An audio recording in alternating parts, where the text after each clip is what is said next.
at last till he woke up with a mind. Stand by. We have a key race alert right now. New numbers have just come in Pennsylvania. Biden has increased his lead over Trump right now, 30,908. Biden has 49.6%. Trump has 49.1%. The lead has gone up by a little bit, around 2,000 right now. John King, go ahead. Let's go, Wolf. I want to walk through these numbers here of what just came in, and I'll write them out for you here. This is from Philadelphia, as we said. The vice president and Democratic nominee, former vice president Democratic nominee, gets 2,431 of these votes. The president of the United States in Philadelphia gets only 356 of these new votes. That is 85%. 85% of these votes. 85%. So let's look at the significance of this. Again, number one, it adds to that statewide lead. It gets Joe Biden above 30, heading to 31,000. That is what we have been looking for, consistency in the trajectory of the count, because you see 3.33 million count, 3.308 million count. Now you have Joe Biden with a 30,000 vote lead. These new votes are coming to us. Just talking to Kate Baldwin. She's right here in the city of Philadelphia. I'll move this down a little bit. Again, what are you looking for as you go through these metrics? Joe Biden gets 85% of this new batch of ballots, just shy of 3,000 votes. He gets 85%. Well, he's been getting 81% when you round up in Philadelphia. So what are we looking for as we go? Is Joe Biden at that decisive moment? Is he continuing to match or exceed the percentages he is getting? That is critical as you start to build your statistical model, as you take more votes off. Now under 100,000 votes left to be counted in Pennsylvania. So 2431, that's 85%, right? I'm going to move this off now and put it into context. So Joe Biden adds to his lead in Pennsylvania by running it up more in Philadelphia. We know we have more ballots coming shortly in Allegheny County as well. The rest of the outstanding ballots, the overwhelming majority of them, right down here, southeast Pennsylvania, in this blue collar, right around this part of the state. Wolf, as you look at these numbers right now, you're building and building and building. After 4 long, tense days, we've reached a historic moment in this election. We can now project the winner of the presidential race. CNN projects Joseph R. Biden Jr. is elected the 46th president of the United States, winning the White House and denying President Trump a second term. We're able to make this projection because CNN projects Biden wins Pennsylvania, the former vice president, in his third run for the highest office, pulling off a rare defeat of a sitting commander-in-chief. With this victory, Kamala Harris is set to become the first woman and the first person of color to be the vice president. Again, CNN projects Joe Biden will become the 46th president of the United States. And Jake, he is now President-elect Joe Biden. What a moment in history. We have all been waiting on the edges of our seats since Tuesday. It is the end of a tumultuous presidency, a time of some accomplishments, no question, a time where many Americans throughout the country and in shuttered steel towns and in rural America, they felt, for the first time, they felt heard, which is important, but it is also, Wolf, it has also been a time of extreme divisions. Many of the divisions caused and exacerbated by President Trump himself. It's been a time of several significant and utterly avoidable failures, most tragically, of course, the unwillingness to respect facts and science and do everything that could be done to save lives during a pandemic.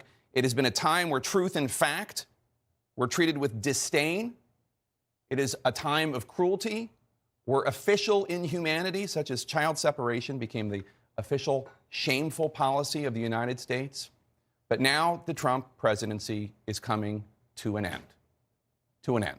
With so many squandered opportunities and ruined potential, but also an era of just plain meanness. It must be said, to paraphrase President Ford, for tens of millions of our fellow Americans, their long national nightmare is over. Today, Lester Holt and Savannah Guthrie in New York, the moment the entire country has been waiting for after a very close race.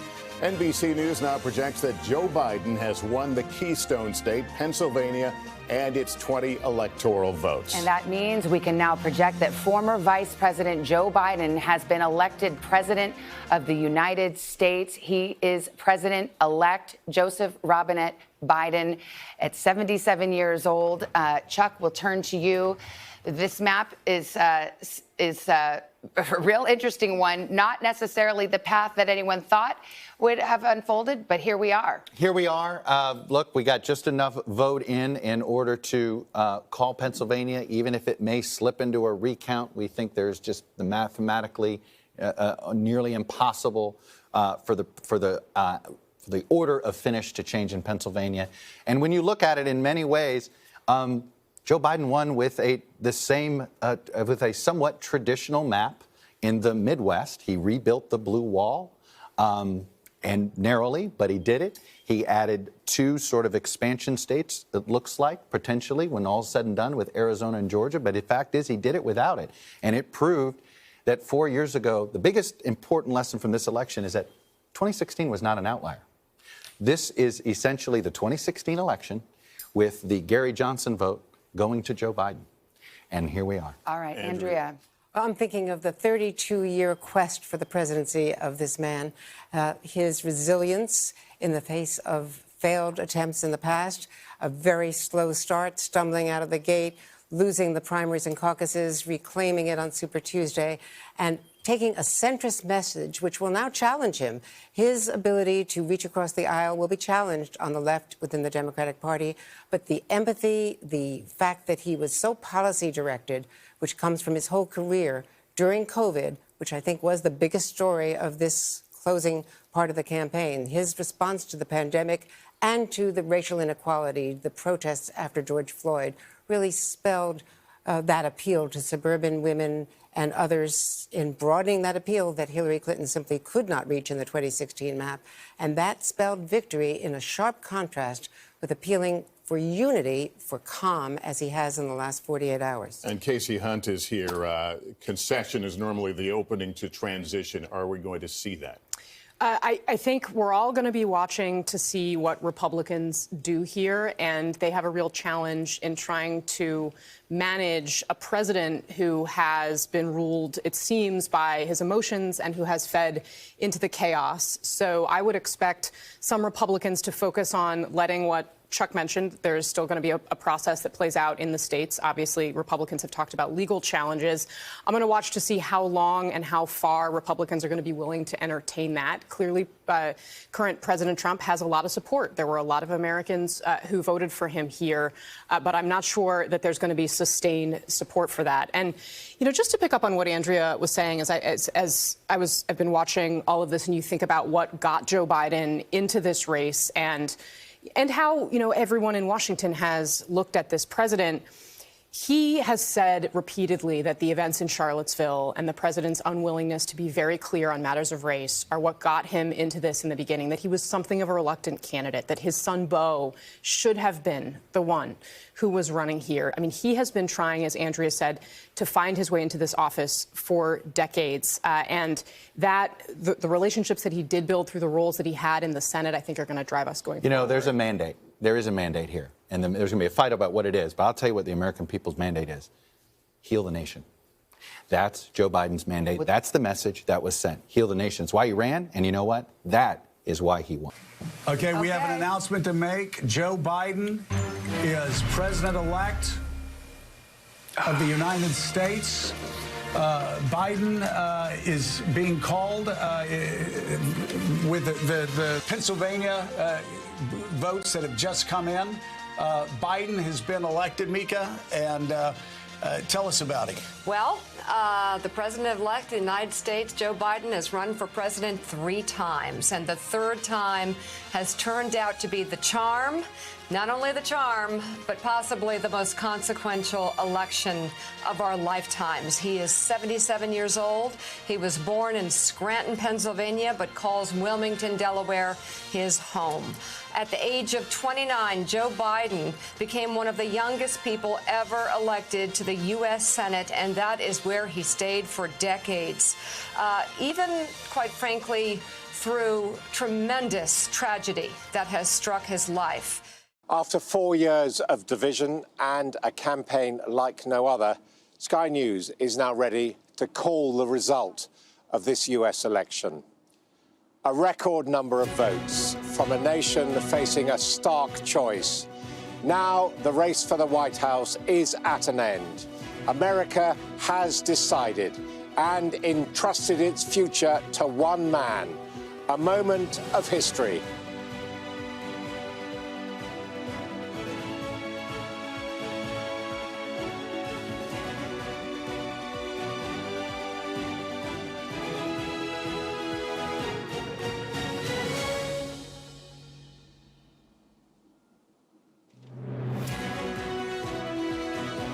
Sky News can now say that the next President of the United States is projected to be Joe Biden.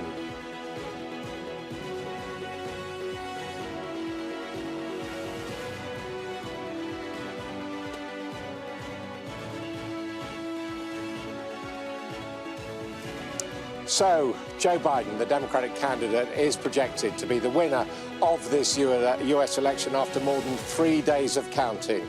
This projection is based on our election experts and the experts of our sister station, NBC, analysing the results. They are now convinced that Joe Biden has passed the point of no return.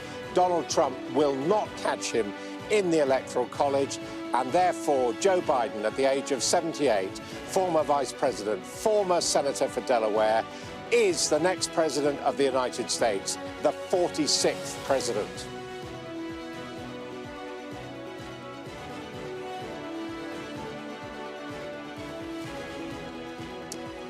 And we have reached this conclusion, the ability to announce the winner of this year's 2020 US presidential election based on results coming in from Pennsylvania. 20 electoral votes there.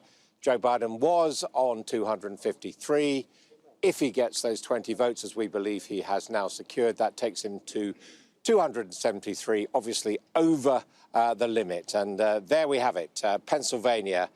Joe Biden, 49.6% of the votes on the basis of those counted today. Donald Trump, 49.1%.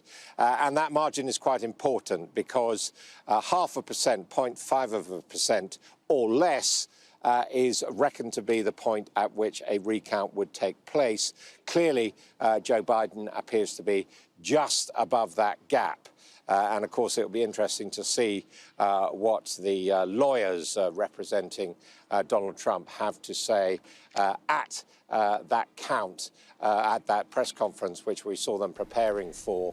Joe Biden has won the American presidential election. The BBC projects that he has reached 270 electoral college votes, meaning that he will become the president in January, pending the outcome of any legal challenges. The reason why we can say that Joe Biden has won the election is because we are projecting that he has won the key state of Pennsylvania, taking the 20 electoral votes from that state. This means that he has 273 electoral votes, taking him across the 270 mark. Joe Biden has won the American presidential election. The BBC projects that he's crossed the threshold of 270 electoral college votes needed with a win in the state of Pennsylvania. He will now become the president in January, pending the outcome of any legal challenges. President-elect Biden has now won 273 electoral votes, though that amount is likely to go up as he's also ahead in several other states. The Trump campaign has indicated their candidate does not yet plan to concede. We will be heading to the Democrat headquarters in a moment. But first, let's talk with our North America editor, John Sopel, who's outside the White House in Washington. John. Yes, when Donald Trump left the White House this morning to go and play golf, counting was continuing. Nothing had been declared. By the time he comes off the 18th green, someone is going to have to tell him that Joe Biden is president-elect and that the race has been called for him. Now, Donald Trump is not conceding anywhere near. His lawyers, his legal team insist they're going to fight, and they have got grounds, although what those grounds are still not clear. Nevertheless, Joe Biden, at the age of 77 and exactly 48 years after he first became a senator, is now going to become America's 46th president. And it should also be added that Kamala Harris will become the first woman vice president, first woman of colour in such a lofty position in America. Outside on the streets in Washington, the soundtrack is of honking car horns. The tension has been relieved after 5 days of waiting. In cities across America that tend to be more liberal, the party is starting to celebrate Joe Biden's victory. People honking their horns, hugging in the streets. This morning, Donald Trump went off to play golf, something he'll soon have a lot more time to do. Although the reality of his situation was made clear to him as the motorcade swept into his golf club. The president throughout has been tweeting furiously, going full caps lock. One read, "I won this election by a lot." Last night, Joe Biden gave another holding statement, increasingly confident, assured that the tide of history is flowing in his direction.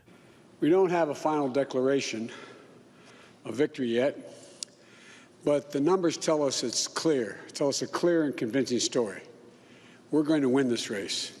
Biden, at 77 years old, will become America's oldest president. In temperament and outlook, he is the opposite of Donald Trump, but he'll inherit a bitterly divided country. The president is determined to fight. His lawyers are fanning out across the country. But what's the case? There are allegations aplenty, but substance is thin. It may be that Donald Trump's tenure is ending, and the word that he hates the most will attach to him. The Fox News decision desk can now project that former Vice President Joe Biden will win Pennsylvania and Nevada, putting him over the 270 electoral votes he needs to become the 46th President of the United States. Donald Trump, the 45th President of the United States, who stated in this process, "I will never give up fighting for you and our nation," will be denied a second term. That has not happened since 1992 and President George H.W. Bush.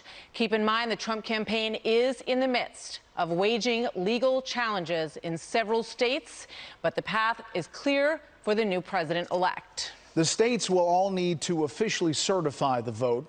In the middle of a pandemic, almost 150 million Americans voted, and Joe Biden and Kamala Harris will receive the most votes of any presidential ticket ever. Senator Kamala Harris will be the first woman and the first woman of color to become vice president of the United States. President Trump garnered 5.5 million more votes than he did in 2020 than he did in 2016 and closed the gap in the final days after barnstorming the nation. Whether he chooses to concede or decides to wait until these legal challenges play out is yet to be seen.